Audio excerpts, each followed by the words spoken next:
Right, today we are going to study SD 38.3.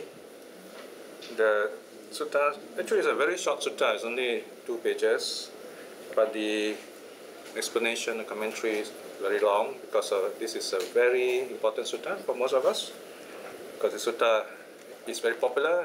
Every time you come to a temple, you either chant the long version or short version. When you do meditation also, we do loving kindness. So this is the key sutta. If people ask you, where do you get your loving kindness meditation from? Right? So this is the sutta. It's called Karaniya Metta Sutta. So the name is a bit long because there are different kinds of Metta Sutta. In other words, the title Metta Sutta, you have like at least 2 or 3 sutta with a name.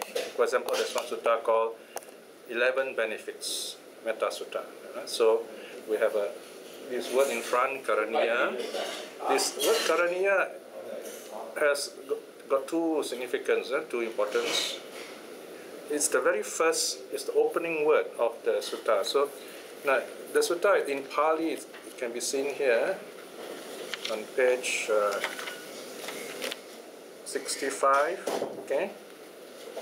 So you see on page 65, the translation begins there, Pali on the left-hand side, and then the English translation on the right-hand side, and lots of notes there. Okay, so here we purposely put what's called, they are footnotes, not endnotes. Footnotes are right at the bottom, so as you study it, you look at the bottom, so you understand it better. It's very important to understand the sutta first, so that when you chant it or you meditate, then you have a better idea of what to do. Right? Of course, once you know the sutta well, in other words, you study this sutta, page 65 onwards, this is the study version, then you can do the chanting or meditation version. That's page 63 earlier on. So on page 63, 64, you find the sutta just as it is. Now, you can chant the Pali or you can recite the English. There are almost no notes. In fact, there's no notes at all. You can just read it like that. So why metta? Okay, why is metta so important? What is metta? Well, metta translates usually as loving kindness. Loving kindness is not a very common English word. So in other words, this concept of metta is not so common in English, but it's a very common word in Asian language, loving kindness. In Sanskrit, it's called maitri. Okay? Metta is a noun, and then you have another related word called mitta. Mitta means friend. So you can imagine how the 2 words are connected. The idea of friendship in Buddhism is very important. So, in fact, in all social relationship, you must have friendship. This idea of mitta or metta, loving kindness. For example, if you take marriage, marriage should be a kind of friendship. Also, there should be friendship between husband and wife, for example, on a deeper level. So what the Buddha is teaching us is he's saying we have to feel this kind of unconditional feeling. That's another important word you must know. Unconditional. That means this feeling you have towards people is unconditional. Conditional means what? Conditional means you measure. For example, you have this idea, wrong idea that okay, if I am your friend, what do I get from you? That kind of idea. Now, today's paper, you read that there's a write-up, about somebody. This time it's a Westerner. It's this lady. She said that she actually, husband and wife, they moved to Singapore and they were very excited, very happy about it, and they lived here for a few years until recently. She got pregnant, and she was in this very busy train, and then she was feeling nauseated, and she's pregnant, but nobody even noticed it, and nobody offered a seat for her, and she had to crouch on the floor for a while, 15 minutes, and nobody noticed. So there is no awareness, right? No loving kindness there. So she got very upset, right? Very shocked by it, because she thought, wow, Singaporeans generally are really friendly people. Of course, we do hear a lot of such cases, and there are many such stories we can each of us tell. But at the same time also, there are, we know there are good people who are friendly, who do give up their seats in the buses, in the trains, and so on. But to hear stories of people who don't care about others is quite painful to hear. So the big question is, why do people not be kind to others? One way of answering it is they are not trained to practice loving kindness. So if you practice loving kindness, number one is you're more aware of people. You look around, And this idea of, you see, in Chinese Buddhism, you have the image of Kuan Yin. Now, of course, the word Kuan Yin means to one who regards sounds.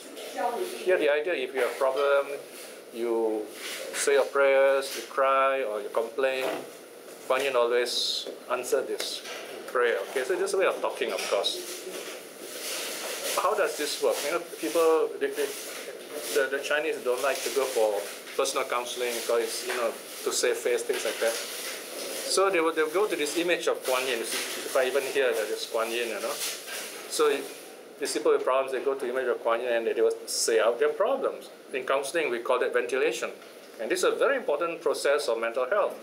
You have this chance to say out your problems. Maybe you're worried about somebody, you're worried about something. So you just say it, And all these people who do this prayer, they will tell you, oh, Kuan Yin always answer my prayers. No? Well, it's quite easy to explain how Kuan Yin answer the prayers. The first thing is, all those prayers are not answered, people don't remember. Okay? You don't talk about it, which is fine. And the other thing is, we call it wish-fulfilling prophecy. So this person, he says, okay, I hope my son will pass his exam, And the son actually passed the exam, because the son studied hard anyway. So this very pious person will say, wow, look, Kuan Yin has answered my prayer, which is also fine, okay? Because if she didn't pray, she'll get very worried, all right? Of course, this is not a very generous kind of prayer, if you can say, because you have a specific wish. It's a very narrow wish, The proper Buddhist prayer would be not to limit your scope. That's the meaning of unconditional. For example, we say, may all beings be well and happy. And you're going to see a lot of that in the sutta. One reason why we say in this way is because there is this teaching in Buddhism about rebirth. We all are interconnected somehow. So we don't just, direct our attention to one person only. And this idea also is found in the idea of renunciation. When the monk leaves home, the monk doesn't give up the father, mother, and family, The monk or the nun sees the world as a bigger family. Right? So here again, you see this from conditional family to unconditional family. And then also in the sutta later on, you see, towards the end of the sutta, there is only one parable, one comparison, one simile, the simile of the mother. Okay? Sutta says, just as a mother would protect a one and only child, would show this love to her one and only child, we also should send our loving kindness to others. In other words, when you come to, say, a temple like this, or you go anywhere where there are lots of people, your family especially, you imagine, you visualize, okay? Of course, in the case of your children, you don't have to visualize it. They're really your children. But other relatives, you can visualize them as being your children, because in the past lives, we all have been parents to each other, children to each other. So this one is a reflection. What if all these other beings are your children? You will treat them very well, right? So loving kindness is like that. You treat others as if they are your relatives. So in other words, when the Buddha taught Buddhism, he was having this idea that we should have the sense of closeness of each other like family. So when we come here, we are a spiritual family, and the spiritual family is based on loving kindness. Loving kindness is this onward-looking awareness. We are always watching people. You don't have to wait for people to say they are thirsty to offer them water. You don't wait for people to say they're hungry to feed them. You don't wait for people to say they're in trouble before you help them. So you're all the time watching. It's not easy, but it's possible. So loving kindness is this awareness. So a good Buddhist, in other words, wherever he goes, he has this sense of awareness, what's going on around him. And if nothing people don't need help. We say, well, that's good. May all beings be well and happy. Okay, so that's the first level of teaching, the most basic feeling, a kind awareness of others. Just as you would wish yourself to be good and kind, so you wish others to. This is the basis of the practice. And then the second level, you build this loving kindness, you show it to others when they actually need help. And that's called compassion. Compassion is when loving kindness is put into action through speech and action. Right?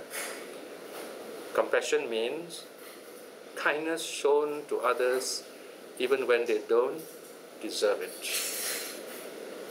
Even when people don't deserve it. For example,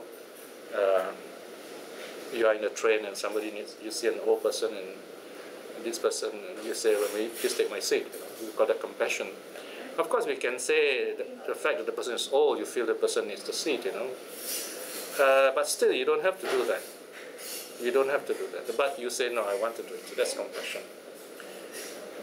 Then there is kindness which is deserved, Some people deserve being kind because they helped you before, right? You don't call that compassion. You call that gratitude.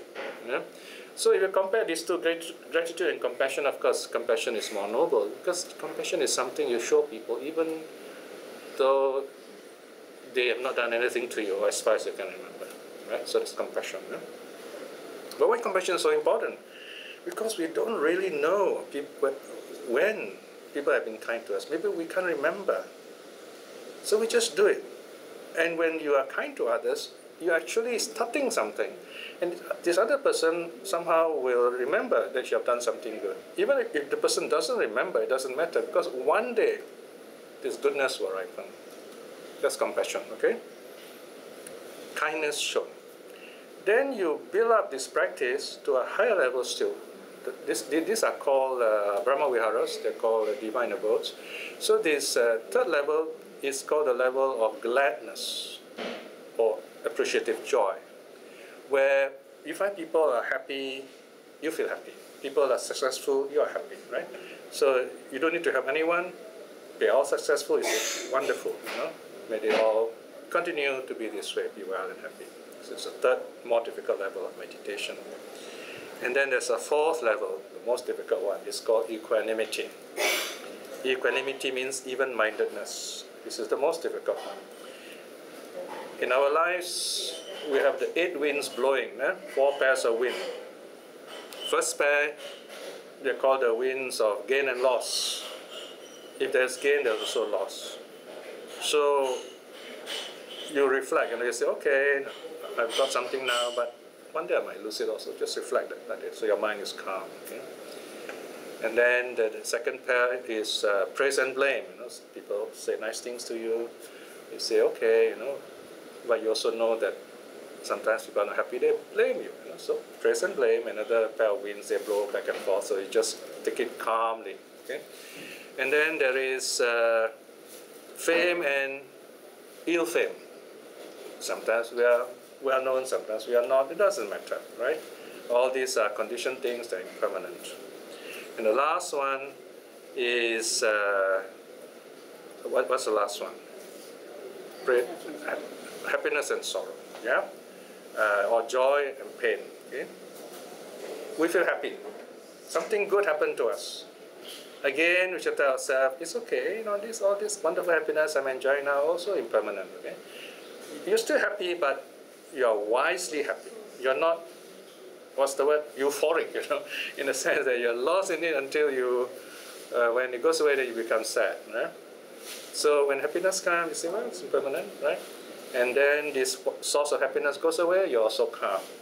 So the wonderful thing about this is no matter which way the wind blows, 8 directions, you're always happy. And that's the wonderful thing, the happiness of equanimity. So this is where sometimes we talk very strange ways in meditation, We say equanimous and we say also happy. So we're talking about a higher level of happiness. A sense of calmness, a sense of joy, okay? For example, you find some people, especially those who do meditation, who do meditation regularly, but they're quite new to meditation. So sometimes they'll ask me this very interesting question, They say, I've been meditating for a long time, but nothing seems to happen. Remember this question, right? So my favorite answer is what you expect to happen, right? So in other words, if you're truly happy, you find things are so peaceful. And sometimes we don't realize how wonderful it is, Like you look at Singapore. In Singapore, nothing, well, things do happen, but not like other places, you have all these storms and problems and so on, right?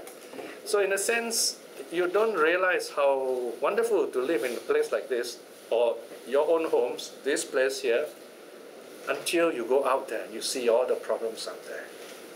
Imagine all those people, whose relatives are on the MAS flight, and the people whose families in Indonesia are now being troubled by this thick haze. Can you imagine all these things? But we just got very wonderful rain just now. Just as I was coming out, leaving the home to come here, rain fell down. I said, wow, this is a wonderful Vesantara rain, we call it. Have you heard of the Vesantara rain? In the Buddha story, he went to visit the relatives. Then the rain came down in such a way that those who wanted to get wet got wet, and those who didn't want to get wet didn't get wet. So the rain just came down, very nice, kind of like today's rain, I would say, very gentle rain. So all this got beautiful Dharma symbolism, So if you study the Dharma, everything you see, everything brings back this wonderful memory of the Dharma, and you feel very happy about it. All right.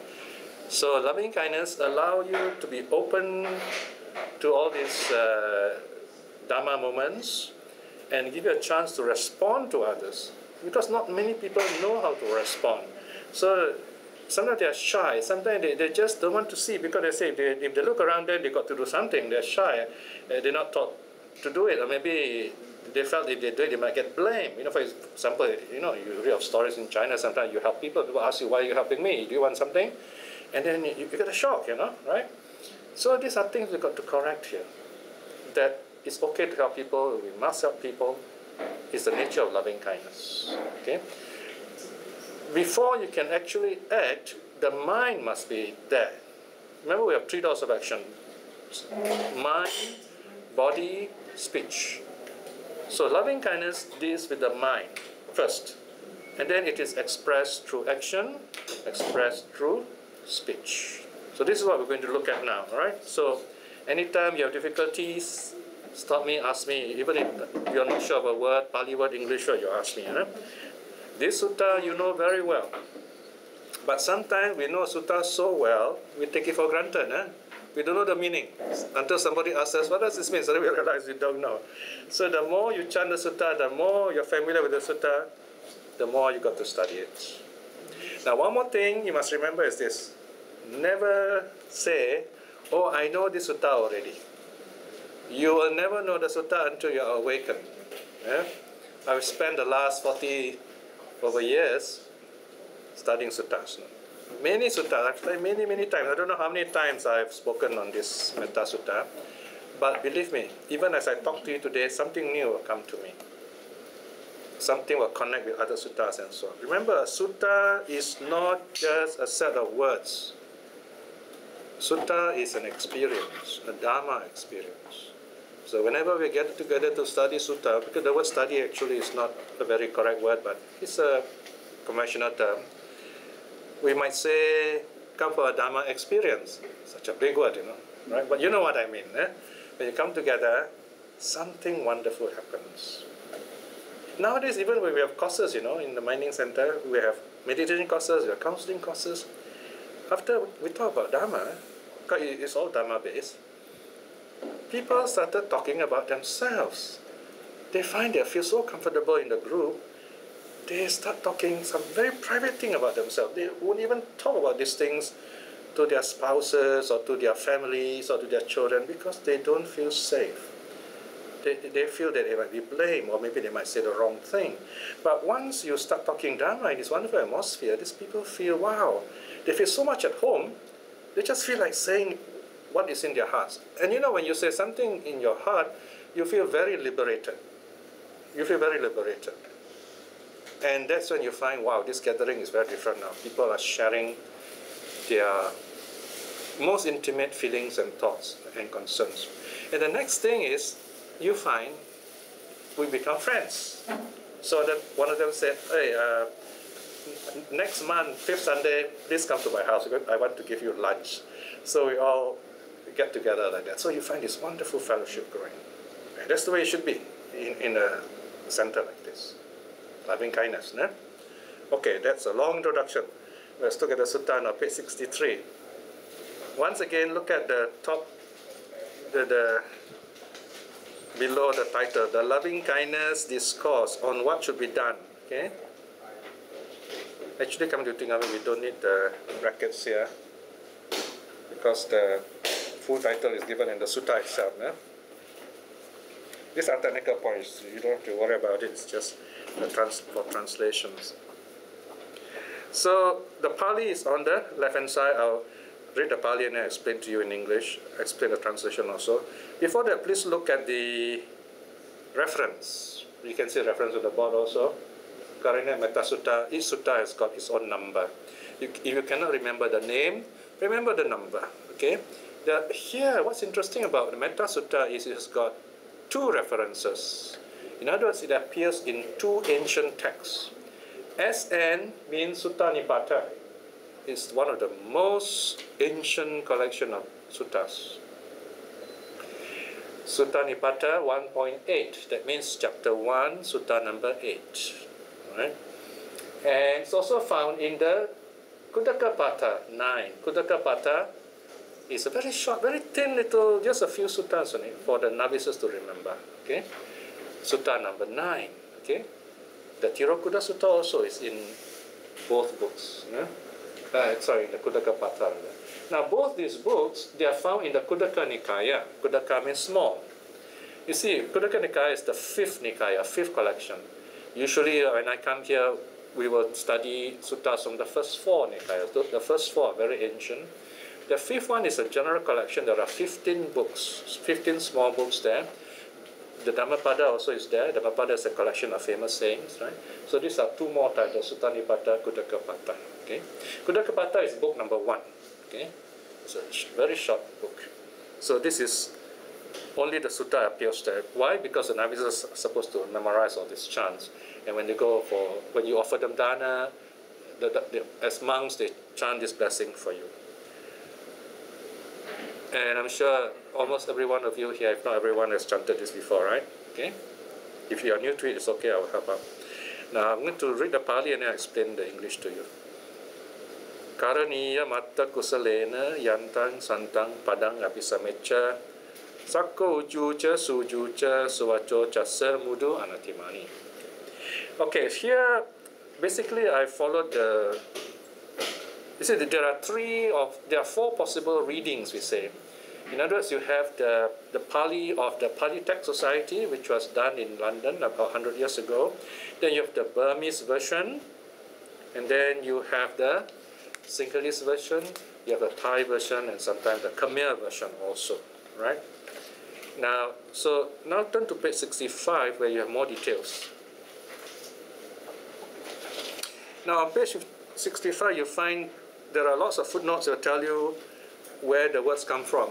Normally the main Pali text I'll follow is the Burmese edition because in around 1952, in the 1950s, there was a 6th council held in Myanmar, in Rangoon, where they checked the suttas again. So I usually use that text.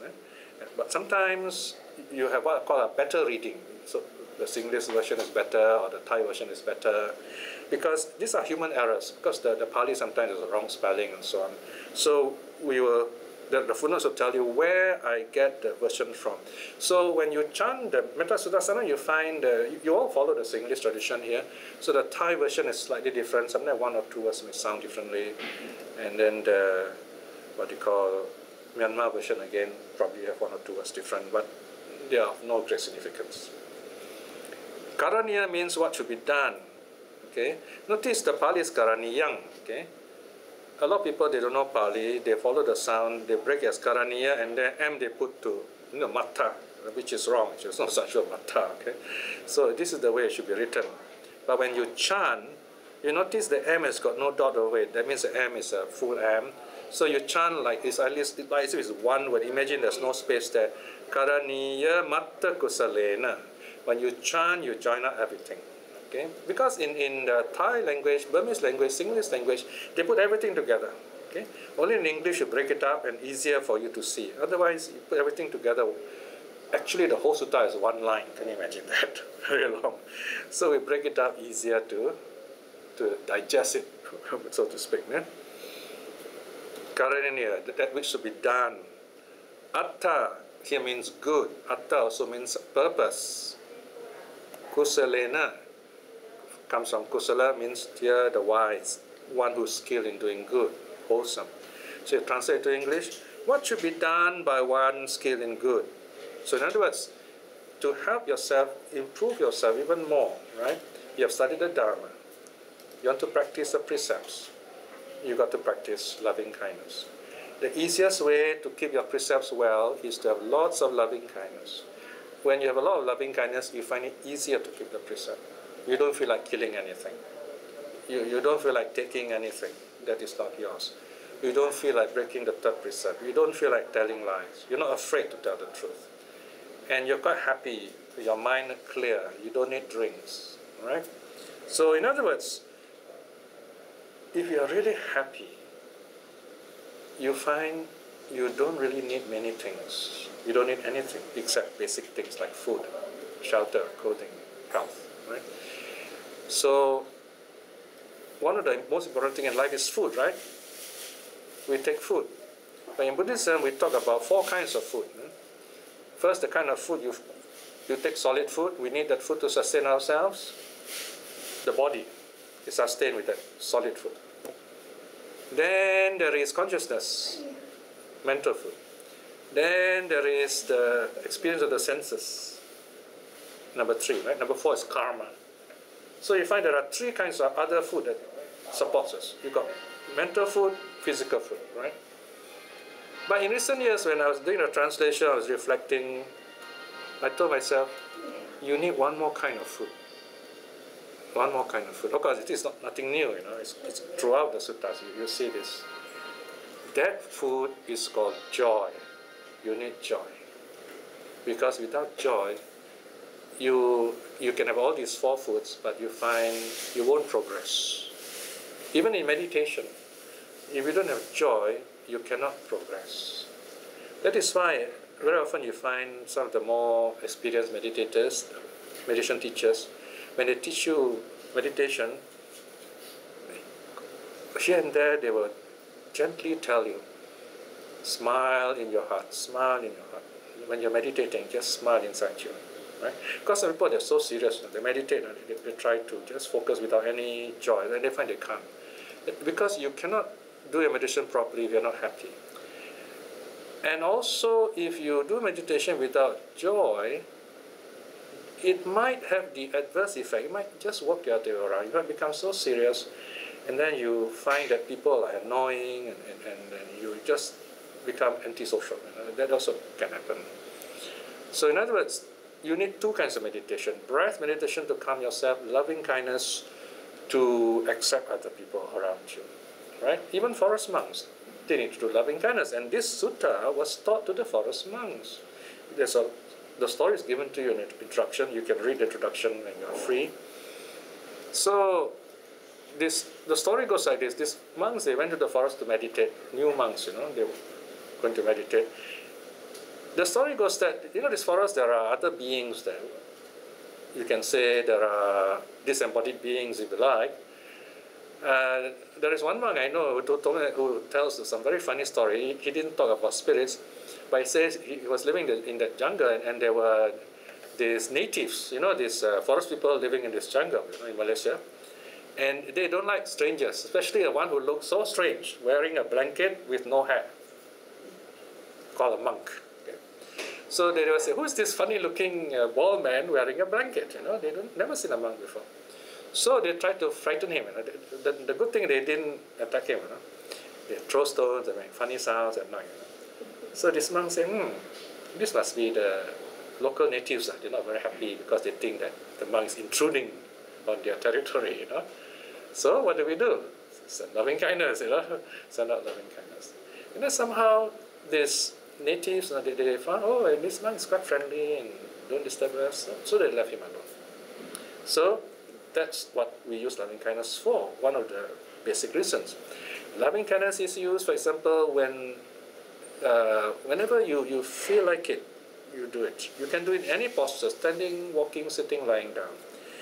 You do it when you have a problem with somebody, especially a loved one. You find you can't talk to this person anymore. And when you're close to people you love, there are always moments where you don't feel like talking to them. So there's a time to send loving kindness, because after that you will talk again, right? And then if you deal with animals, you must have lots of loving kindness. Otherwise, these animals won't be healthy or they will attack you. You must send loving kindness to your neighbors so that your environment is peaceful and wonderful. If you grow plants, you have a lot of loving kindness, your plants will grow well. You need loving kindness when you buy a new house. This is the real housewarming, right?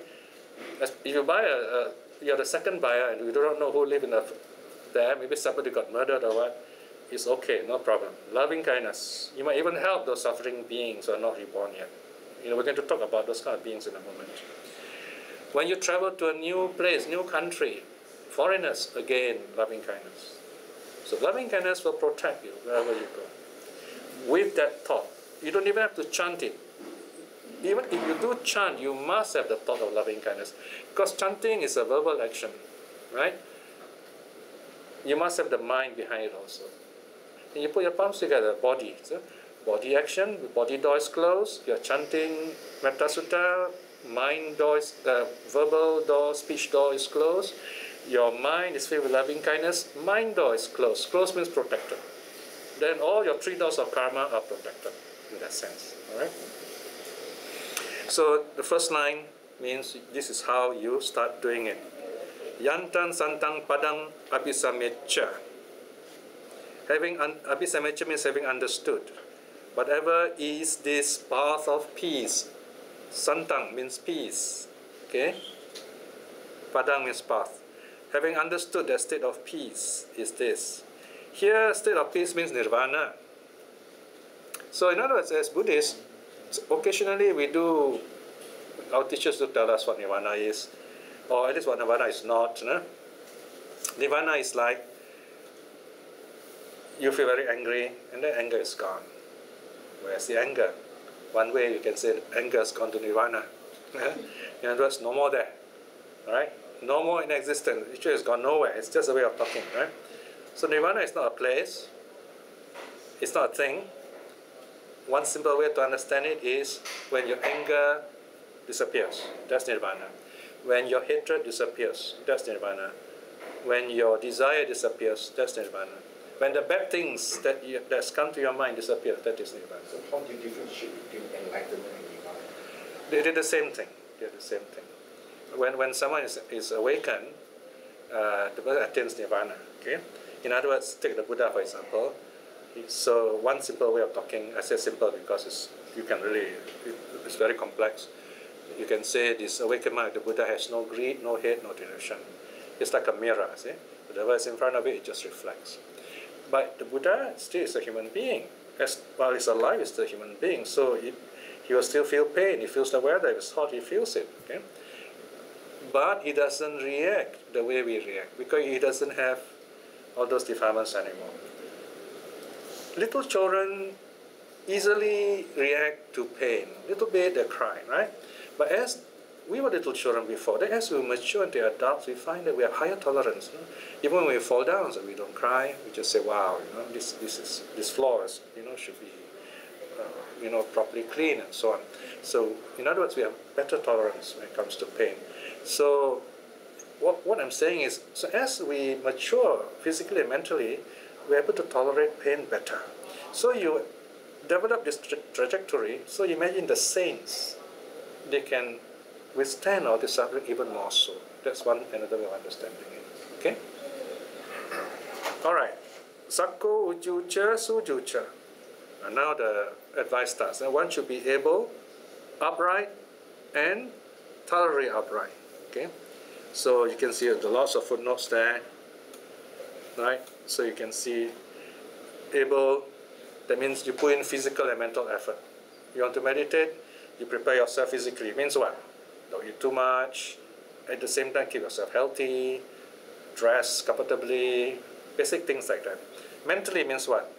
Oh, get all the job done, switch off your handphones, go around, check the house, doors are locked or not, check the oven, gas switch off or not. Things like that, prepare. Yeah? So you must know all these things, right? So you must be able in that sense. And then upright, keep your precepts well. Okay, you can see all the notes there, 129 at the bottom. You must be honest, open, ask questions, whatever you need, ask instructions from a teacher.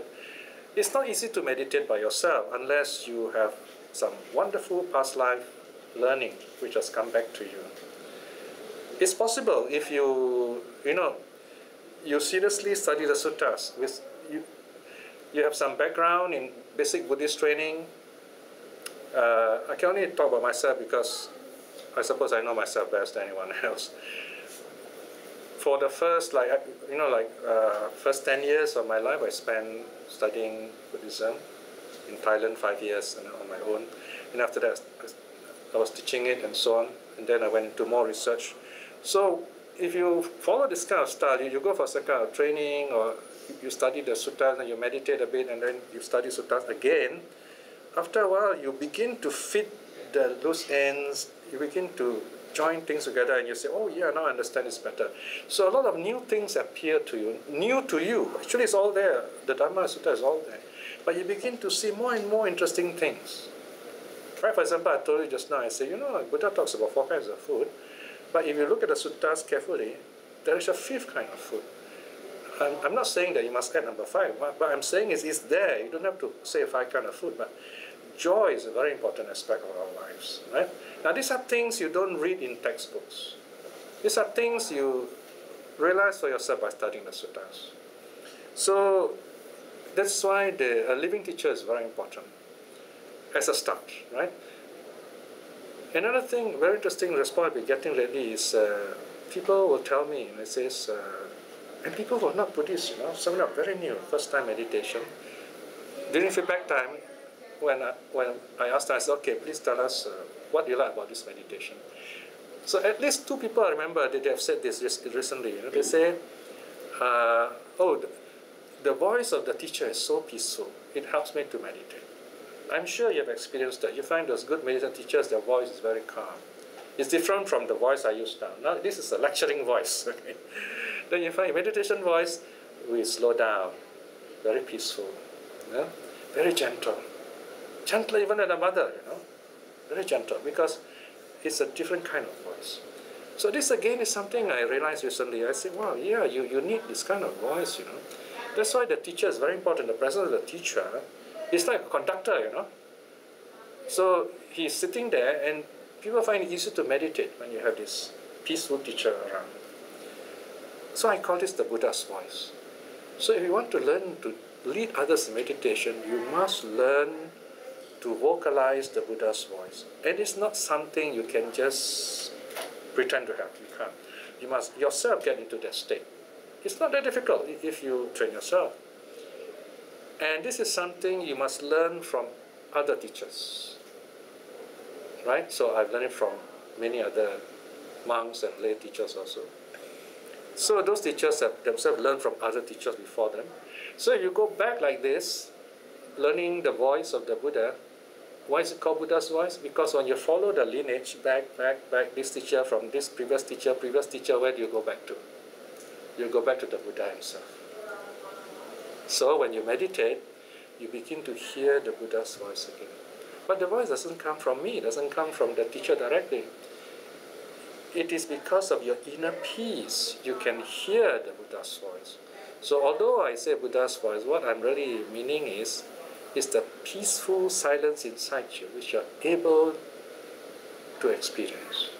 That's the Buddha's voice. So you must be able to hear the Buddha's voice in your meditation. That's the meaning. Okay? Suwacho chassa mudu anatimani. Suwacho. See, vacha is speech, easy to speak to, right?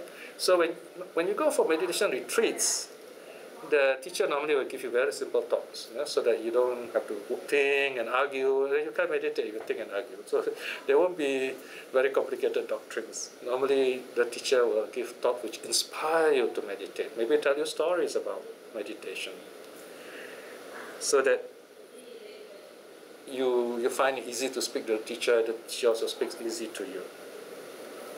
And also in meditation, you find people that will speak less. And they often like to use the word noble silence. No? Actually, noble silence is not just silence. Noble silence specifically refers to the second jhana, actually.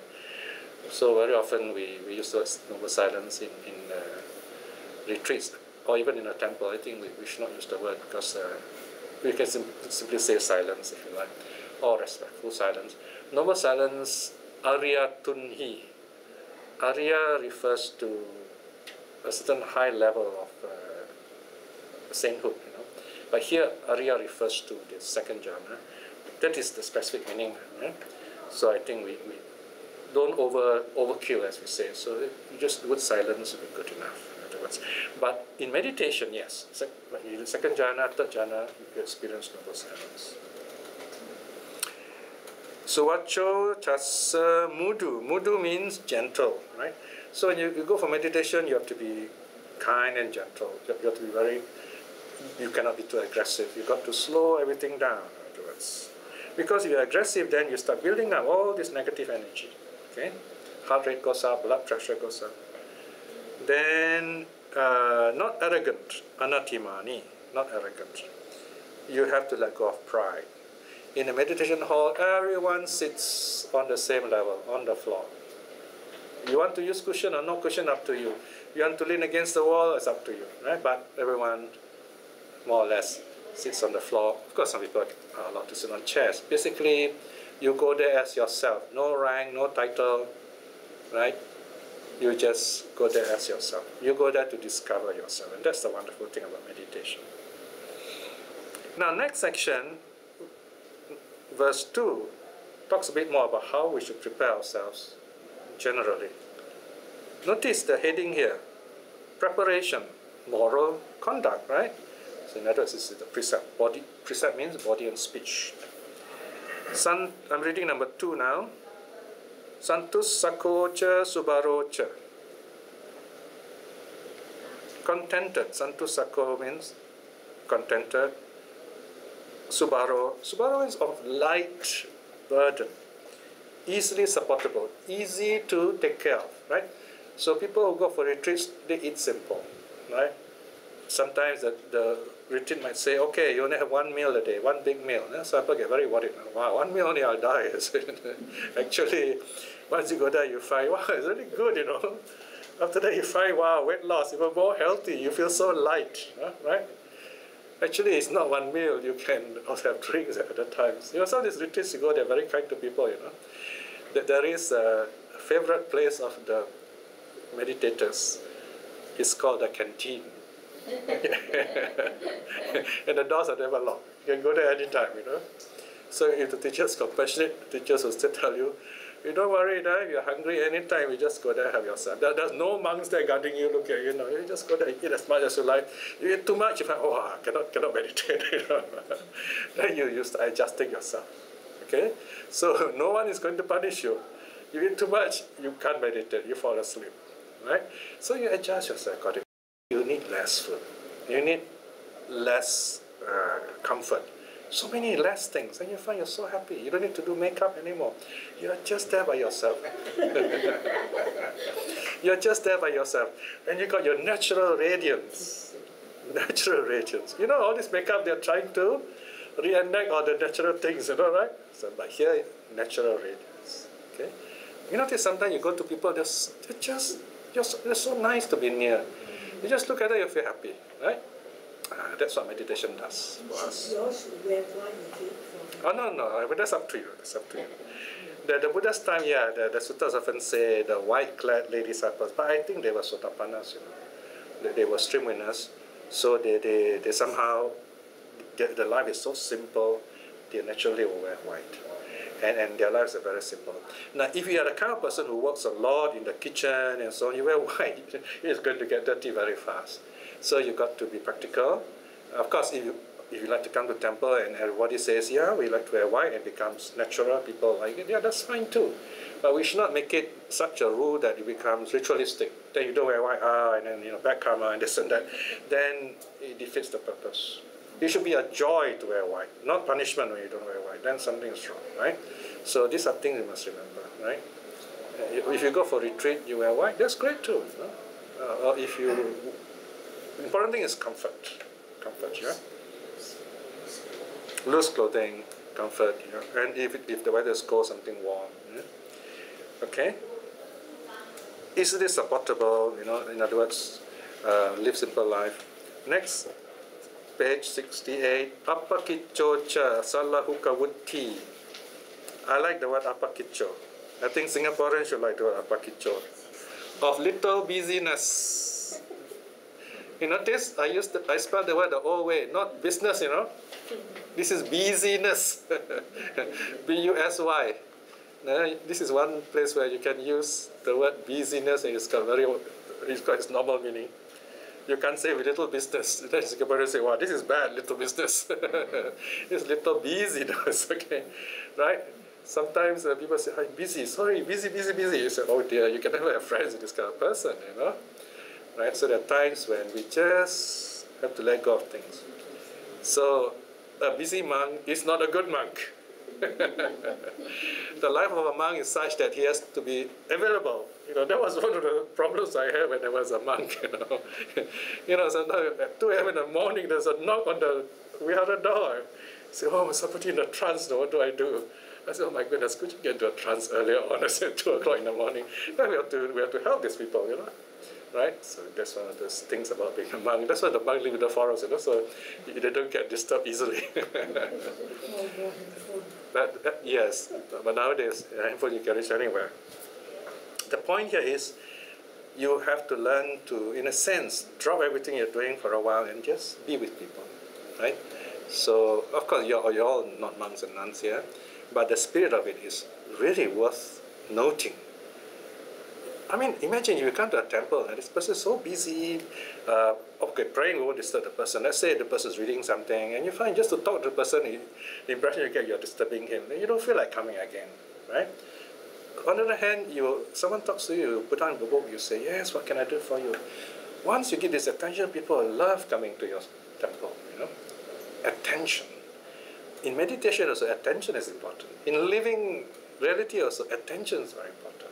Because people come to the temple, they somehow need some help. So don't be busy. Spend a bit of time with them, and that's called quality time. Because you can actually help them to change their lives just by paying attention. You don't need great wisdom there. This is compassion. Sallahuka wutti. Lahuka means light. Again, living simple life. Little busyness, simple life. Don't be too cluttered. Now, but I must confess to you, if you enter my study, you see my study is a bit cluttered. Books all over the place. There was once, all my life I love books anyway.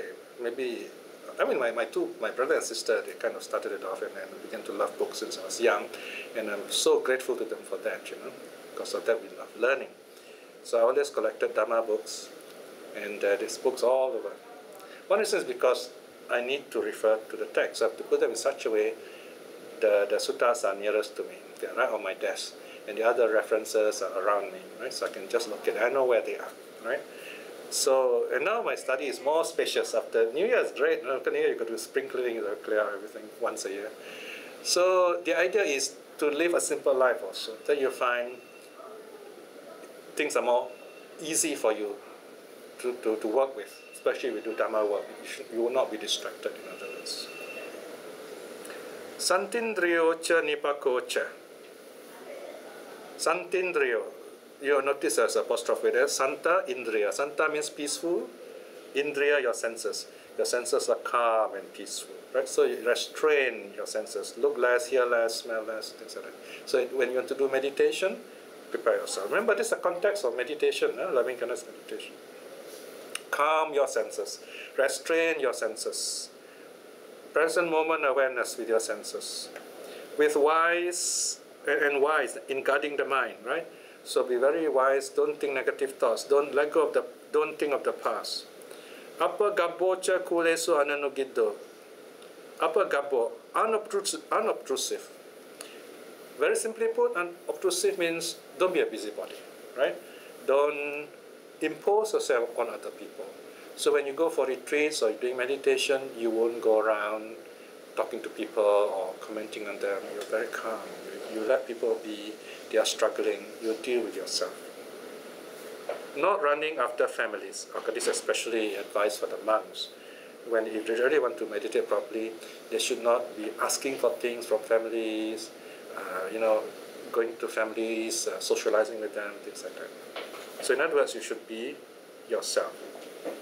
Nacha kudang samachare kinchi. Kudang means small, small, tiny, little, and let one not do even a small wrong, right? There you are. Samachare means conduct, not even a small conduct which is wrong. In other words, even small thing, you try your best never to break precepts. If you're not sure, then err on the good side. Okay? Yena vinyu pare upawadeyum, for which others who are wise might censure. So if you're not sure, just keep the precepts as well as you can. So when you do meditation, it's a good chance to practice the precepts.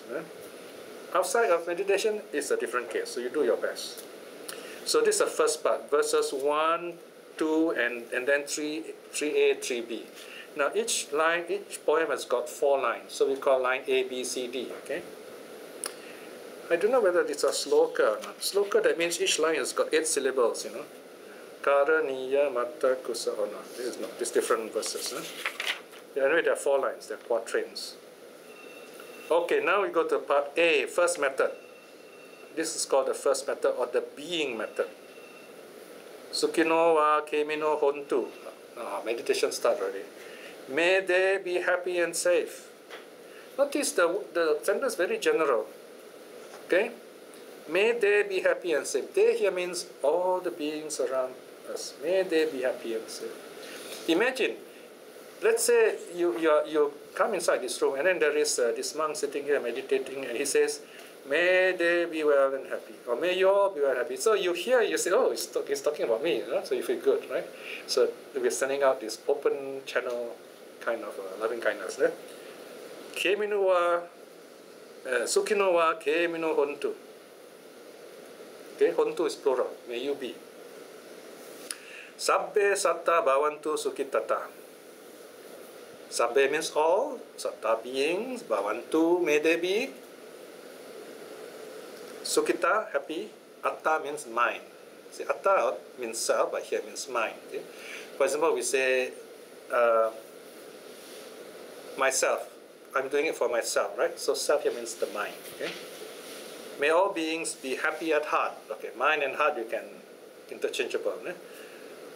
Sometimes I prefer the word heart. It sounds kind of gentler. Okay, so notice, may all beings be happy at heart.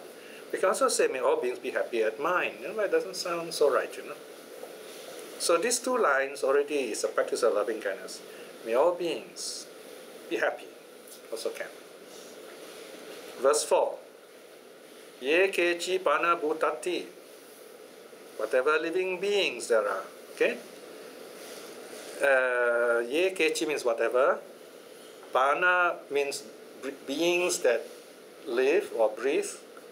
Bhuta means they've come into being already. So you put all this together, living beings. Okay? Verse 4. Verse 4. We are on page 67. 67. Okay? Page 67. Right at the top. Okay, now you look at verse 4, 3rd line. Verse 4, 3rd line. Digawa ye mahantawa. Okay, diga means long. And then next line. Same line. Mahanta means big, great. Majjima rasaka nukatula. Majjima means middling size. Rasaka means short. Anuka means tiny, tula means fat or big or great. So this time we different kinds of beings. We say, look at line, the 3rd line again. on the English side, English translation, right hand side. Oh no, sorry, right at the top there. First line, verse 4, first line. Whatever living beings there are, be they moving or still.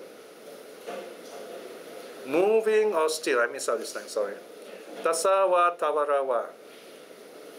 Tassa means shaking. Shaking with what? Fear. Shaking with anger, hatred, right? So tassa refers to someone not awakened yet. Tawara means stable, okay? Calm, unshaking. These are the awakened beings. So in other words, we send our loving kindness to all beings, whether they're not awakened, trembling with greed, hate, delusion, or they are very calm, the great saints or holy people. We send our loving kindness to them, all the same. Without any exception, anavasesa, no exception, all beings, well and happy. Be they long or large. Long, for example, if there are animals, snakes, long fish. The commentary gives all kinds of examples, okay? So you can imagine that. You go to the zoo, it's a wonderful way to teach kids and say, hey, you must send loving kindness. You see what animals which are long, what do you see, long animals, right? You have the snakes and so on. Or you can also joke, you say, in Piya's house, there is an animal which is a long tail, and at the end of the long tail, there is a cat. We call this the tail with a cat, because his tail is so long. It's the most prominent part of him. When he walks, the tail is like a lightning rod, We often see the tail moving and there's no cat there. The cat is underneath. So you say your loving kindness happily like that. So you tell children like that, they're so happy and they like to do loving kindness, right? Long animals, big animals, small animals, those which are seen, unseen. Seen, unseen has got two meanings. Unseen, that means they're very small little creatures, hidden in the plants, flowers, for example, or they're far away, they can't be seen. Okay? Could it be spiritual? Yes, you can say also spiritual beings. Yeah, we'll come to that in a moment. Very interesting way of looking at living beings. There you are. Next line, number 5. Can you see verse 5 now? Dittawa. Ditta means that which is seen. Aditta. Aditta means cannot be seen. Okay. Aditta sometimes spelled with double D, sometimes spelled with single D. Okay. Yecha dure wasanti avidure. Dure means far away. Wasanti means they live. Avidure not far away. So whether they dwell far or near. Bhutawa samba vesiva. Okay, this line is controversial now. Bhuta means already born. Samba vesi. Now I've translated here as those seeking birth. Okay. Now this translation I've done with the blessing of the forest monks, right? But some Abhidhamma monks think that Samba vesi actually means beings about to be born, following the commentaries.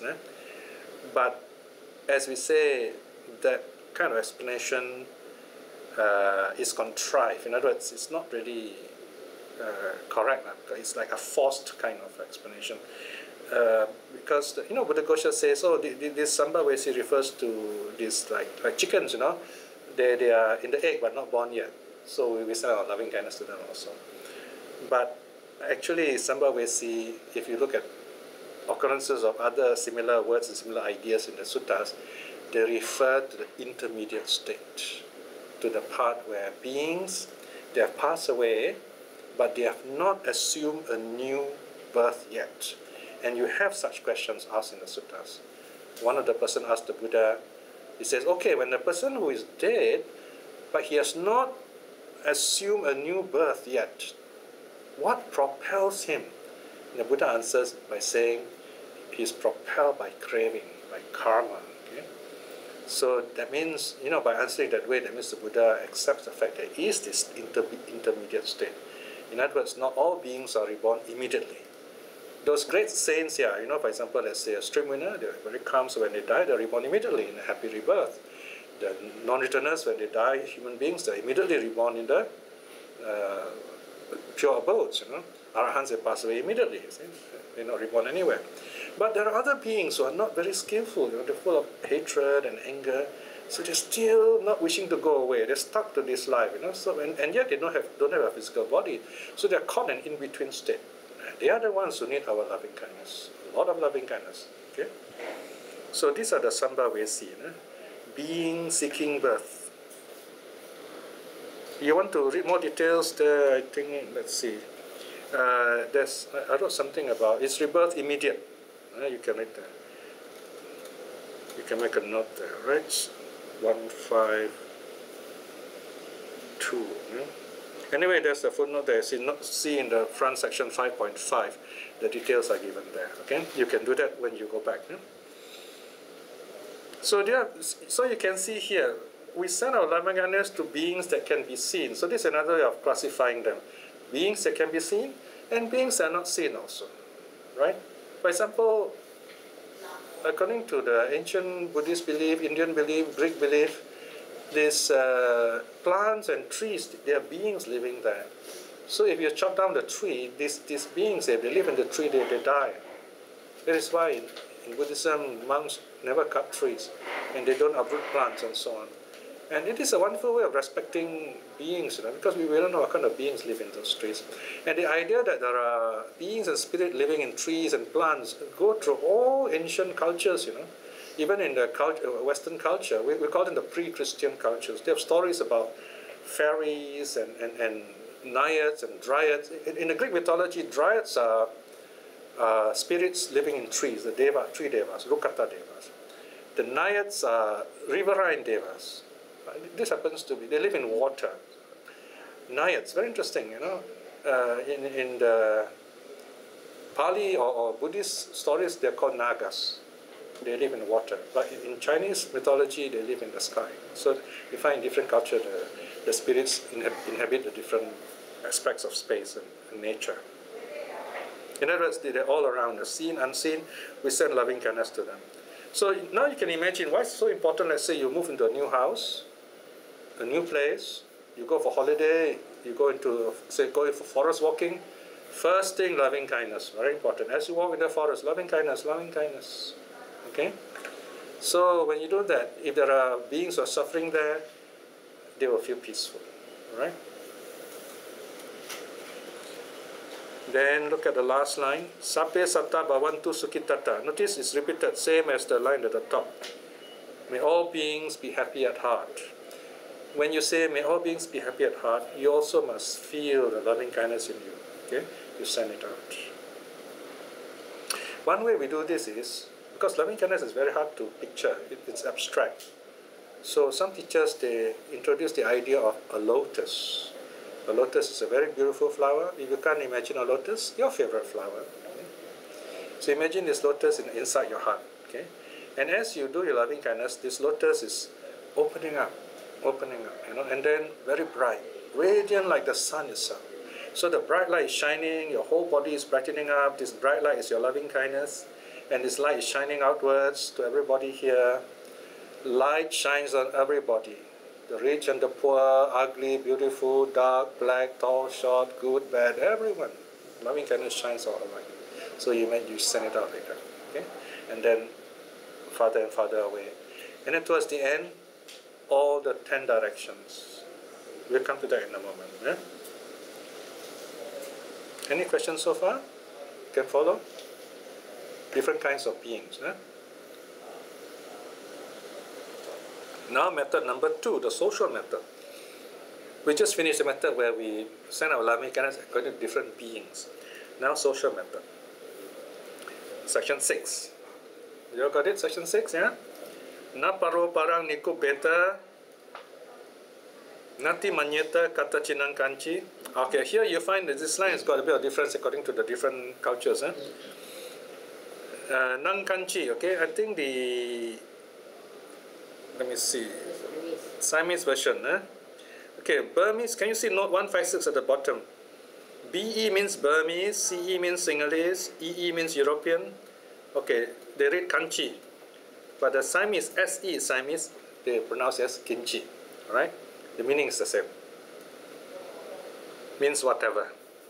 Vyarosana patigasanya nanya manyasa dukkha micceya. Notice nanya manyasa, nanyam, and the next line, next word is anyasa, right? It's a vowel. So when you see a consonant in front, vowel at the back, you pronounce it together. Nanya manyasa. And then next word, dukkham. And the next word is a ichaya, begins with a vowel. So you join the M and the I. Dukkha micceya. Alright. Naparo paraniko beta. Na means no. No. Or none. Let none humiliate another. Let no one look down upon anyone else. Let us not look down on anybody. Nati manyeta katachinang kanchi. Despise not anyone, anywhere, in any way. Wow, this is very unconditional. Do not despise, do not think bad about anyone, anywhere, in any way. Vyarosana, because of anger, on account of anger. Patigasanya, at the sign of dislike. At the very first sign, the moment you notice anger, patigasanya, nanya manyasa dukkha micceya. One should not wish any ill, right? So this is what the Buddha is saying. You can, these are early warnings. You can know. You can sense. Wow, this anger is coming up. Okay, loving kindness right now. May you be well and happy. You know. In fact, once you say that, if anger is gone, anger very easy to get rid of. Yeah. Occasionally, I get some very nasty emails. For some reason, they're not happy with happy things. You know. You write something happy, they say, why you write all these things? You think you're clever, you think you're enlightened, you think you know a lot. You know? So I wrote back, I said, well, I'm sorry I made you unhappy, but I wish you well and happy. After the person writes back and say, oh dear, I'm sorry lah. I was so upset I wrote to you. I was angry about somebody else. But some people, they take it as a fight, you know. They start saying nasty words or so. Then you go back and forth, nobody is happy. Right? So sometimes the internet makes fools of us. So don't get caught with that kind of stupidity, right? So you wish people, I wish you well and happy, you are safe. Nothing to lose there. So this is what the verse says. The social method. Especially you're working in your office, we are with people, this is a very wonderful method. And now comes the key idea in the whole sutta, the mother method. Method C. Verse 7. Mata yata niyang puttang ayusa eka putta manurakhe evampi sabba bhutesu manasam bhavaya aparimanan. Mata, back to the first line. Mata means mother. Yata means just like. Niyang puttang, only son. Ayusa, with her own life. Eka puttang, only son. Anurakhe, to God. So imagine, these are men or women can imagine. Just as a mother would guard her own child, her one and only child with her own life, even so towards all beings, let one cultivate the boundless heart. So imagine if you're a mother and all these beings are your children. Wish them well and happy. Right? So this is where, you see, when I tell you the way the monks look at others in a spiritual way, as family, there is a sutta, it's called this monk's name starts with the P. He talked to this King Udena. What's his name, this monk? So anyway, the king says, it's difficult for, how do these young monks control themselves? Don't they have thoughts of desire and so on, Because especially they have never experienced love and so on. So this monk explained to the king, says, well, the Buddha taught us to treat women who are younger than us as our daughters. Women who are around the same age as our sisters. Women who are older than us as our mothers. So this is called age-appropriate relationship. Right? And this is also the idea of extending the family. Extending the family. So in other words, to the monk, mother, sister, daughter is not more biological. It is spiritual. After all, you come to the temple, you call each other brothers and sisters, don't you? Right? So there you are. That's the spirit behind it from this sutta. Eh? No. It's a monk.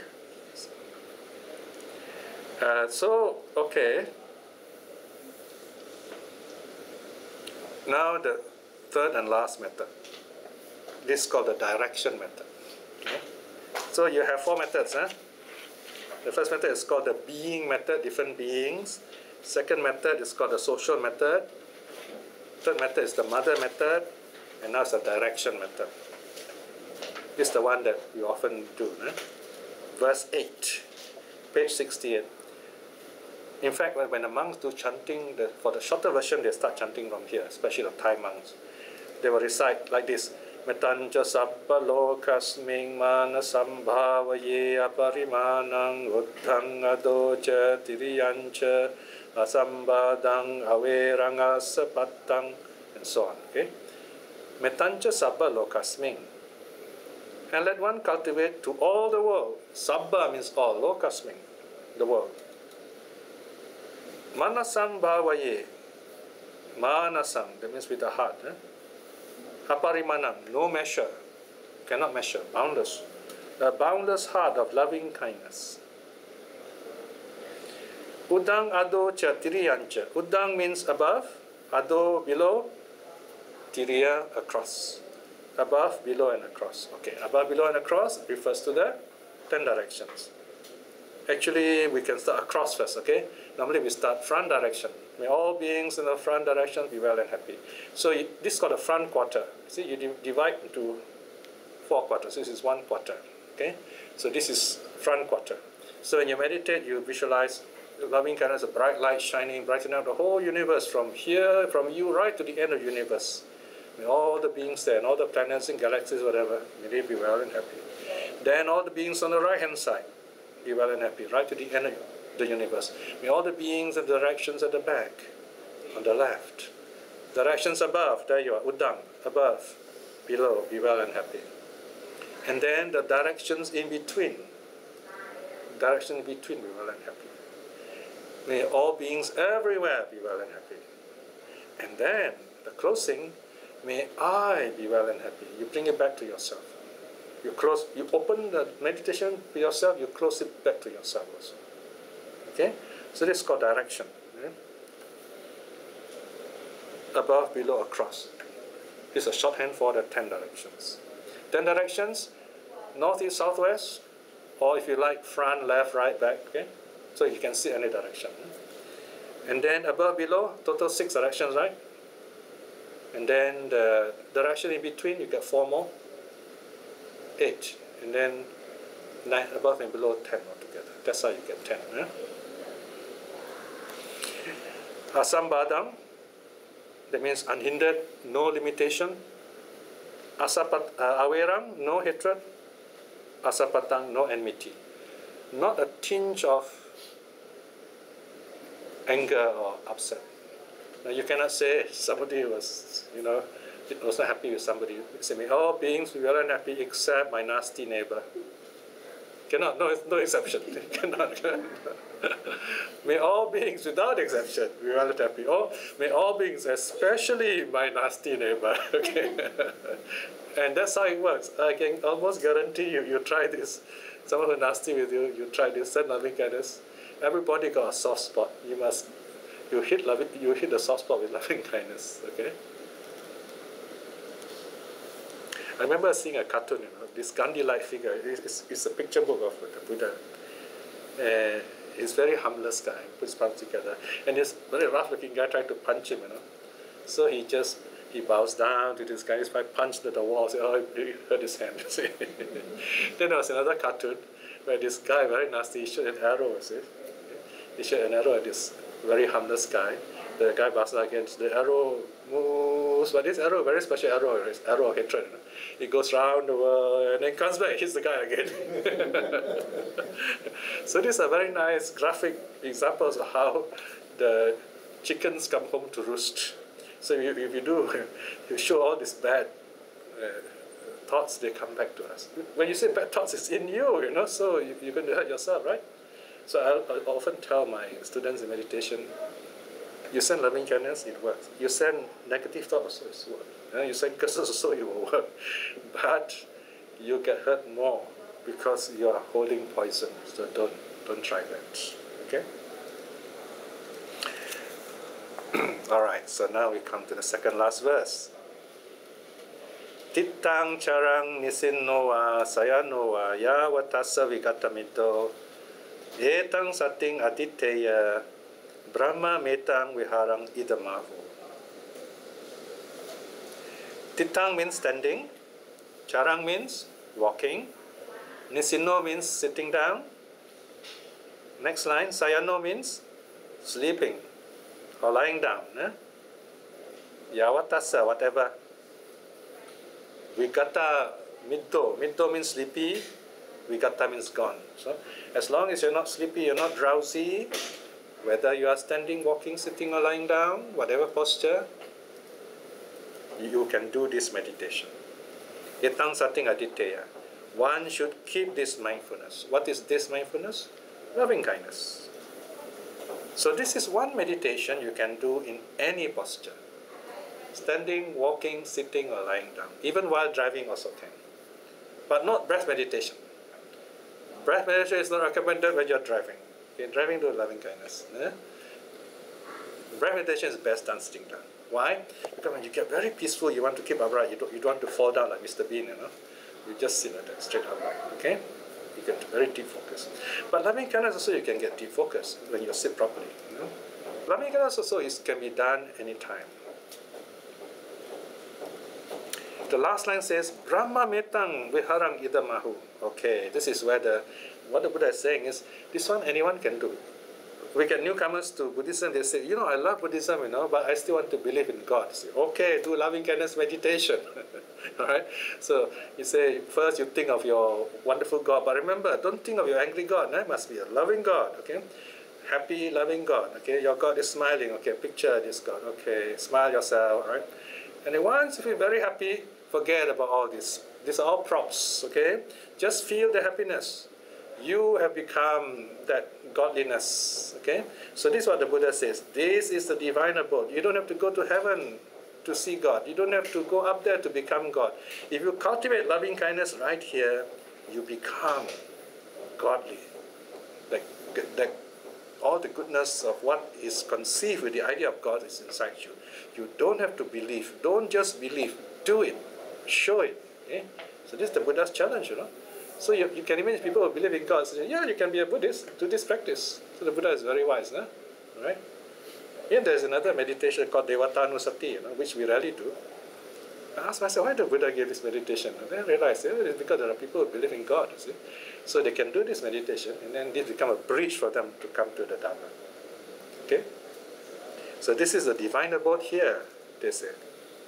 And then the last verse says, Dittincha anupagamma silava dasanena sampanno kamesu vinaya gedhang nahi jatu gabbaseyang punare ti. The last T means the sutta is finished. And not falling into wrong views. Dittincha anupagamma. It's not, notice the translation say not falling into views.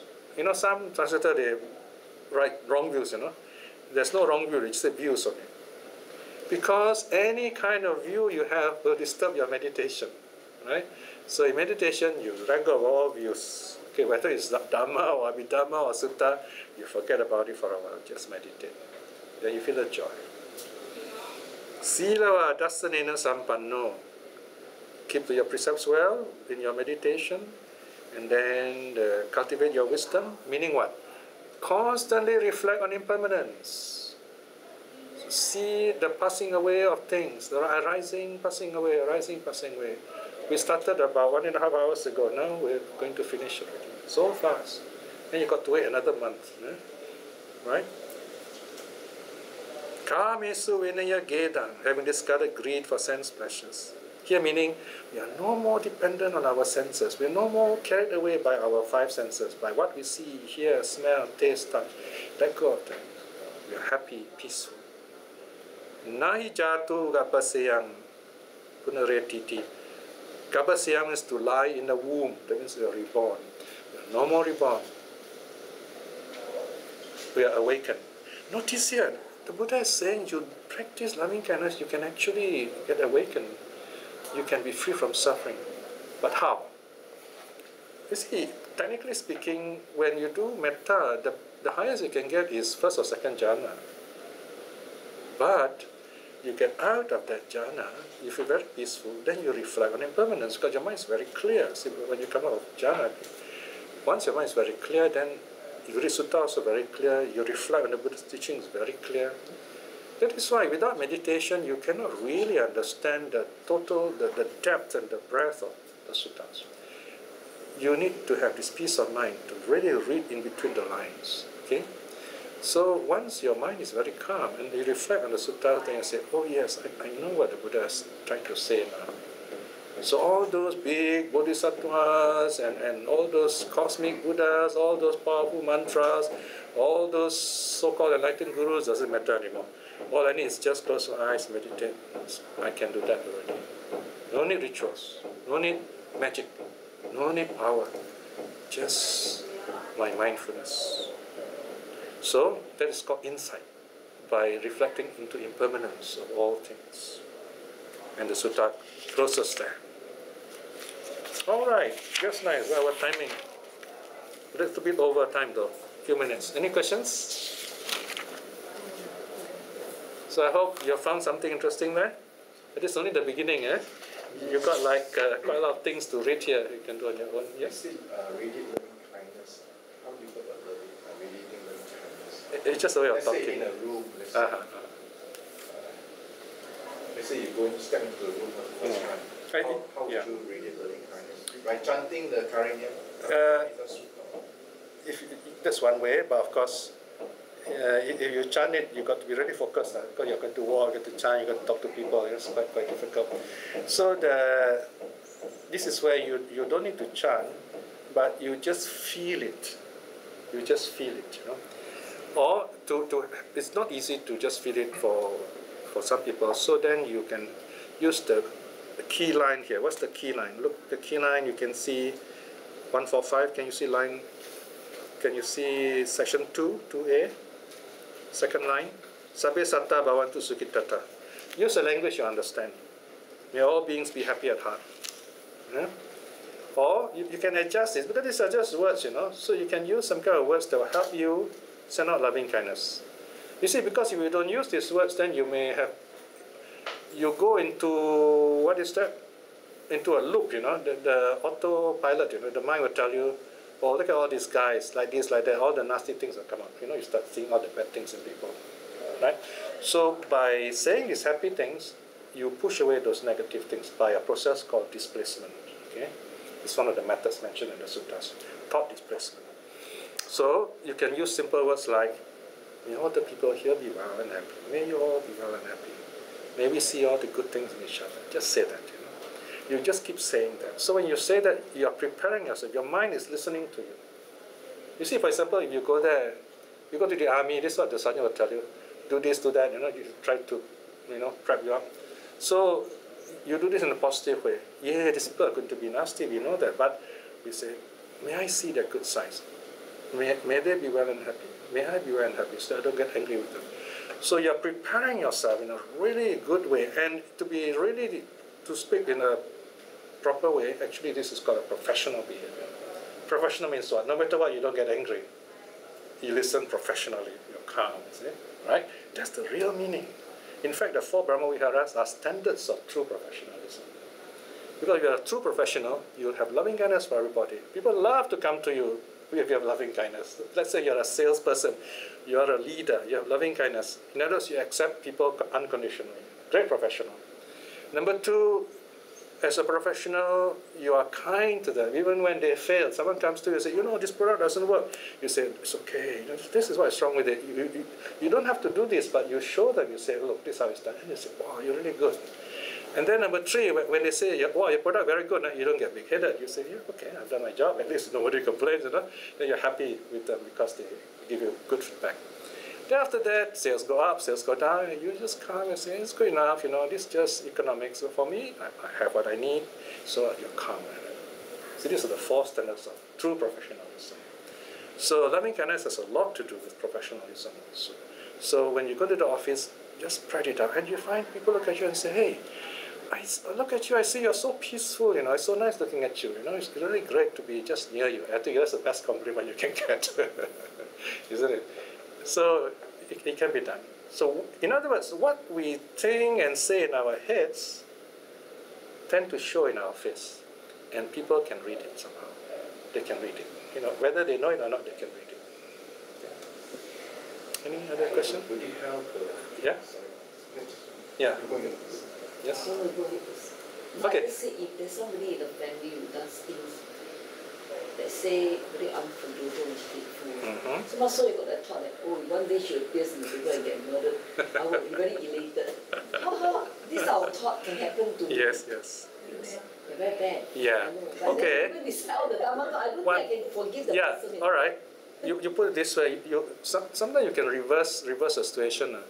I said, wow, this person does such a bad thing.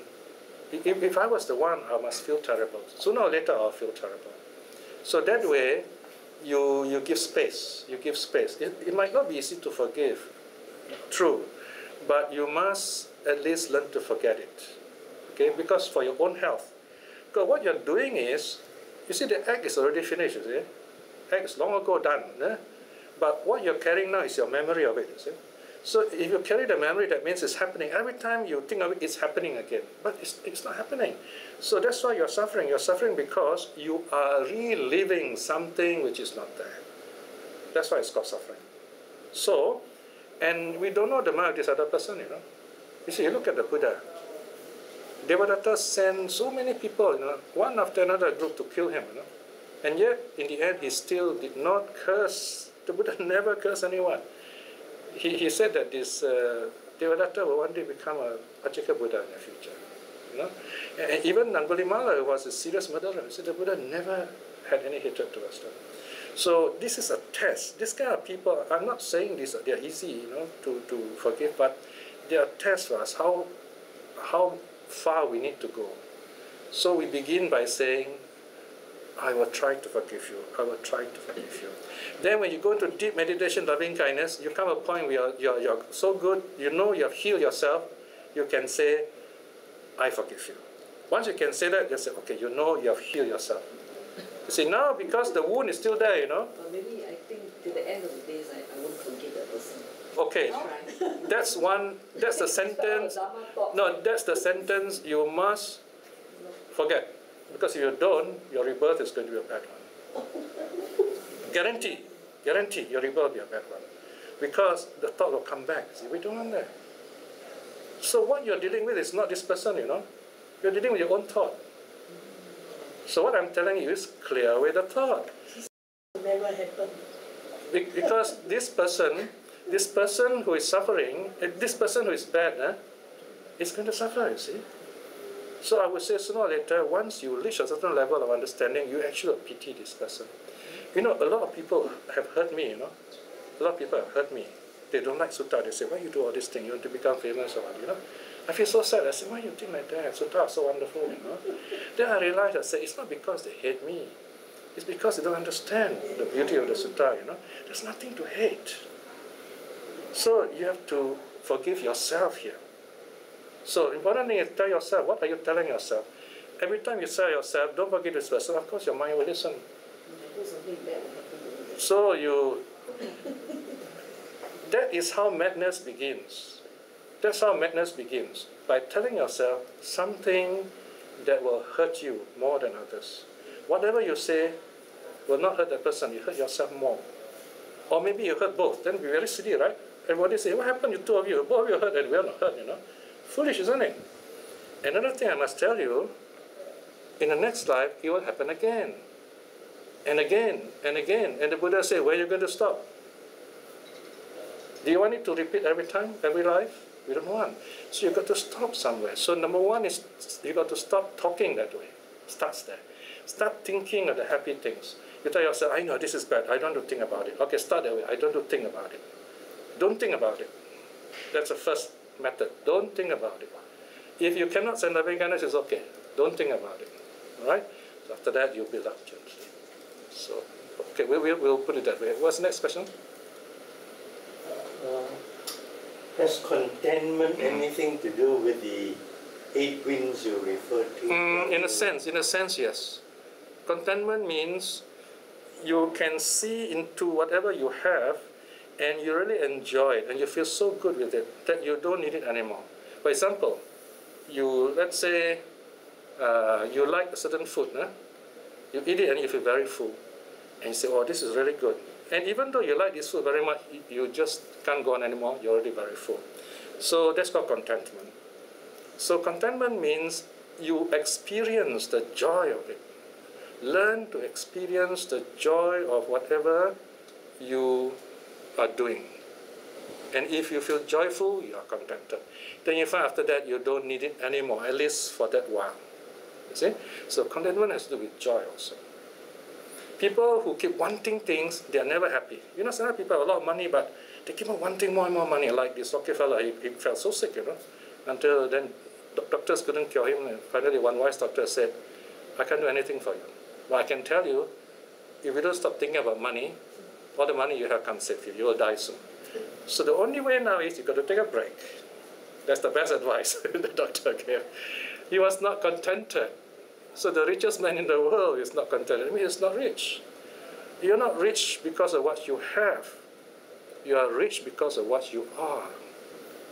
Let's say if I'm a rich person, I have a lot of money, then I use my money to set up scholarships, I use my money to help people who really could have done much better if they had a bit of money to help them study or start a business. People would be so happy. I don't need to help them, true. But I don't go around saying, what do I get if I help you? Because I understand Buddhist compassion.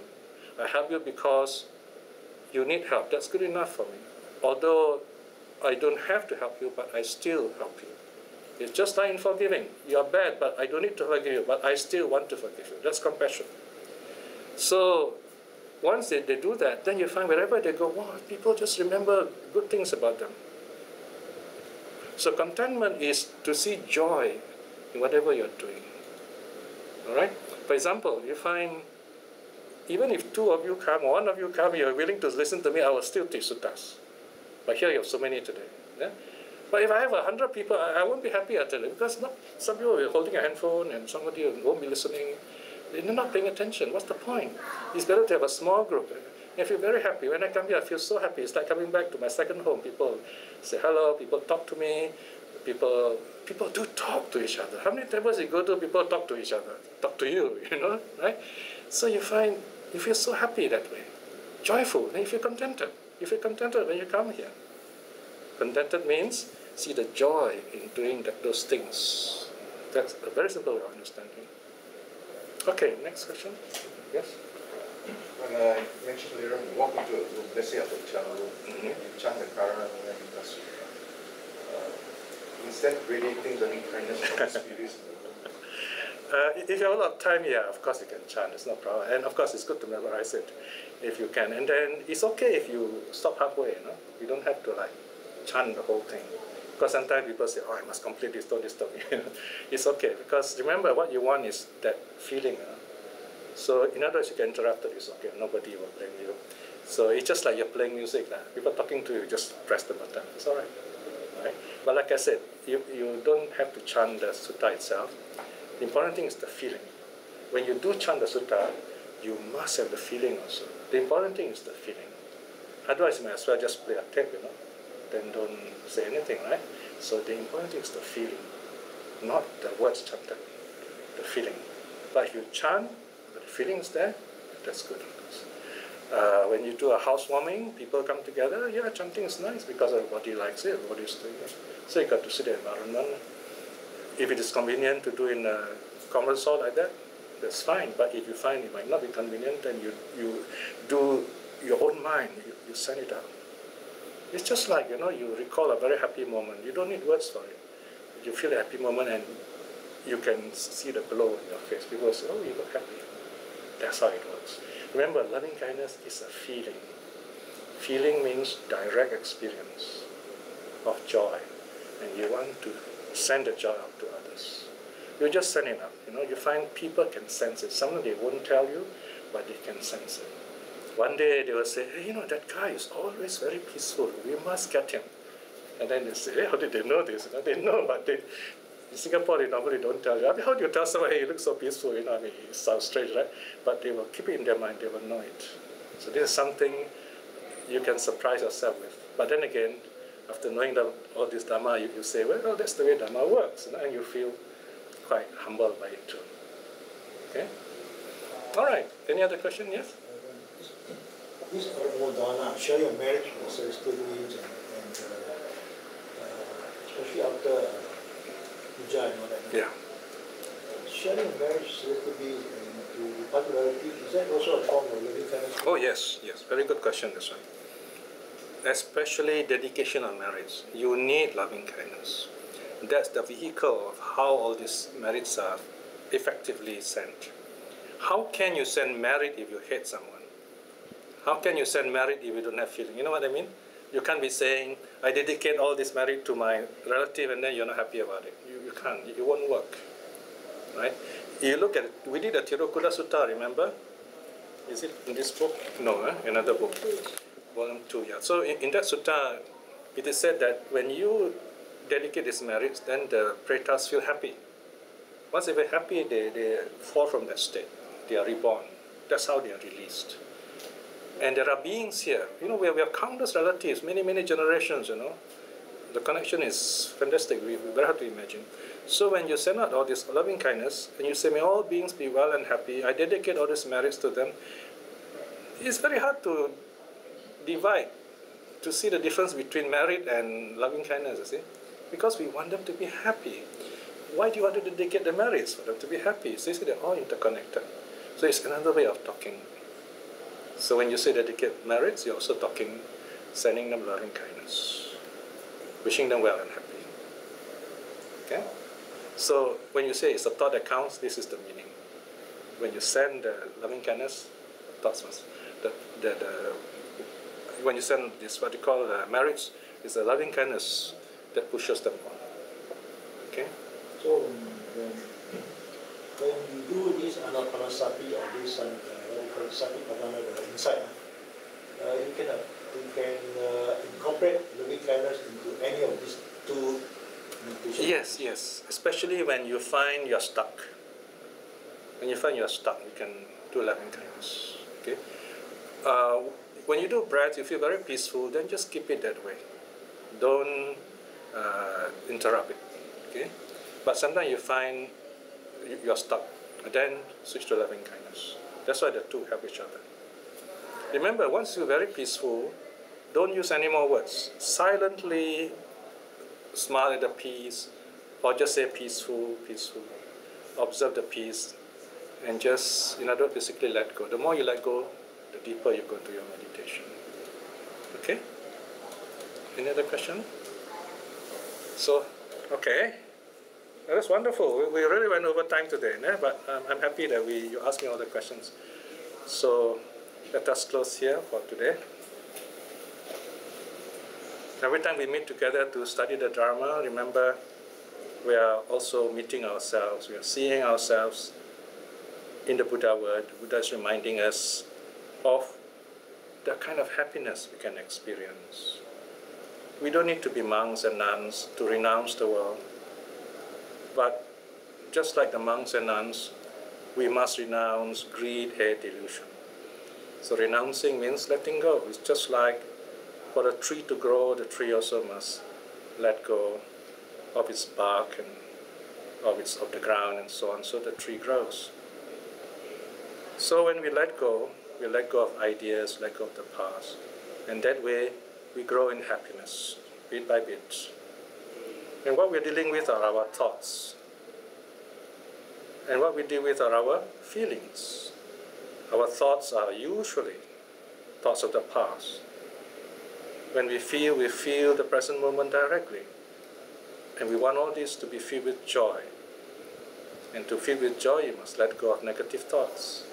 We begin that way, then we become happier.